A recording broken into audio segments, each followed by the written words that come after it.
When you're climbing your tree on FamilySearch, do you ever bump into something called an IGI extracted source or the Legacy NFS source? What are they and what should you do about them?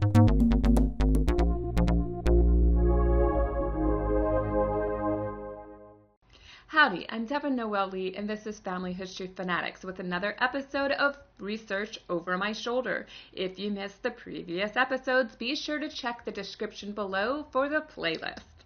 Now, FamilySearch has two collections that are specific to FamilySearch. You generally won't find this on other websites, and they are a cause for confusion for many beginning genealogists. Those sources are the IGI extracted files and the Legacy NFS sources. Let's start with the IGI. Before we start describing it, let me show you what it looks like. Here is an example. As you can see, there's a big yellow bar up there right on this source page that you'll find on the profile page once you attach sources to an individual or after you've merged two profiles together. And one of those profiles was based on the IGI source. And you'll see this little yellow bar. Now, don't be too hasty if you think that you have an IGI source without the bar. This is actually another IGI source, but you can't tell that it is because it doesn't have the yellow bar. But what are these sources and how did they come to be, and what should you do about them?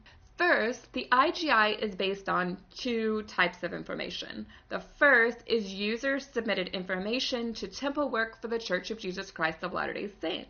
One of the things that makes the user-submitted information more challenging is that the Church of Jesus Christ of Latter-day Saints for the temple work had varying degrees of standards for qualification to do such work. So some user-submitted information was heavily sourced and cited, and some of the later stuff, not so much.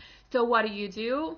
Well, when you have user-submitted information, you use it as a clue. The other part of the collection is based birth and marriage records from the following countries: the United States, Canada, Latin America, and Europe. Now, one other piece of information is that this collection covers dates that range from 1500 to 1900. The collection is to be considered a set of historical clues, and you would always want to see if you can track down the original files upon which the birth and marriage records from those countries mentioned were based upon. Let's first talk about some of the limitations of the IGI collection. The first is it is not an original source. As I said earlier, you want to see if you can track down the original record if it is based on one of those church records. If it's based on user-submitted information, you're going to have a hard time trying to track down those original submitted files, so it's best to do other detective work. The collection will contain errors. Again, some of it's based on user submissions and user error crops into play. The other thing, as mentioned earlier, is that the indexers can't always read the handwriting that a original writer wrote, and so errors creep up. The third thing is that the collection does not always contain all of the information found on the record. So again, if you have a suspicion that it's based on a birth, baptism, or marriage record, you want to definitely go check out that original file. But these are still clues that point you in that direction, and it could be that the only available source for the information that exists. Now, why should you care about the IGI? Well, first of all, the IGI records often appear organically. They're already in the FamilySearch family tree, and so you're going to find them as you're doing your research. And since FamilySearch has one tree that we're combining everybody together, so we don't have 15 profiles of your great-grandfather George Smith, we want to have one profile of George Smith. It is possible that you will uncover these sources attached to the family tree organically. What should you do about them? Well, number one, I wouldn't necessarily suggest searching for them because, again, they come up organically, but I tend to just leave them attached to the profile if they do apply to my ancestor, even if there's some small errors in the case. And finally, I can't stress this enough, seek out the original records, because of the number one limitation is that the records the IGI index does not have all the information that were on original record. I just wanted to show you what the original record upon which that IGI record was based for Winfield looks like. It turns out it is a birth register, and if we look at the bottom of the page, we will find that Winfield is listed with who his parents are, and that Gaddy was indeed the maiden name of his mother.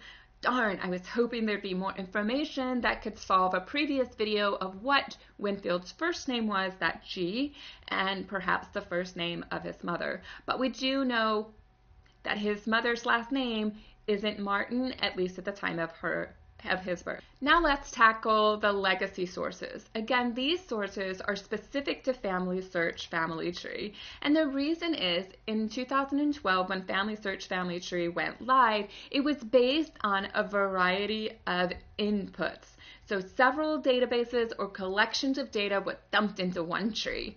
The legacy sources come from the tree prior to the current tree that we're working on. It was called New FamilySearch, but it's not the newest FamilySearch, so don't let that be confusing. What you need to know is that users made changes to the new FamilySearch profiles. It was the first time we did something like this, and when new FamilySearch migrated over to the current FamilySearch family tree, many of those changes came over in the form of legacy sources. I'll be honest, I haven't found most of the Legacy NFS sources, the new FamilySearch sources, to be very helpful. As such, I would recommend looking and examining the sources, see if it has information that you might have overlooked, and if it does, then go ahead and keep it, and if it doesn't, don't feel guilty about deleting it. Let's take a look at 2 Legacy NFS sources for Winfield and see what we should do about them. Now, the first legacy source tells us that Winfield has a death date and a place, but it doesn't tell us what the original source upon which this fact is based. Do you see what I mean when it isn't really helpful? It's not exactly an index. It's more just a researcher notes that is unverified. And as such, we want to delete it. Now, that Legacy NFS source says that his first name is Gaddy. I would really like to know upon which the previous researcher based that information, but since we can't, we can go ahead and delete that, but we will keep that Gaddy clue on our clue web. The next Legacy NFS source, I know, NFS, the legacy source suggests that the birth date and place, the death date and place, and the name Gaddy Winfield Underwood is based on a government record. Great. Which one? We have no idea. Now, earlier we found a death record for Winfield that would have all of this information, and Gaddy was nowhere to be found on that record. So it could not have been that record. So do we go ahead and say that this legacy source is truly a source? No. Again, treat it kind of as somebody's theory or research note and go ahead and delete it. So let's review what we've learned.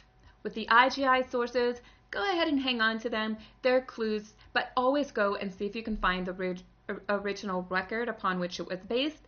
And if it was user-submitted information, then go and find original records to replace that clue.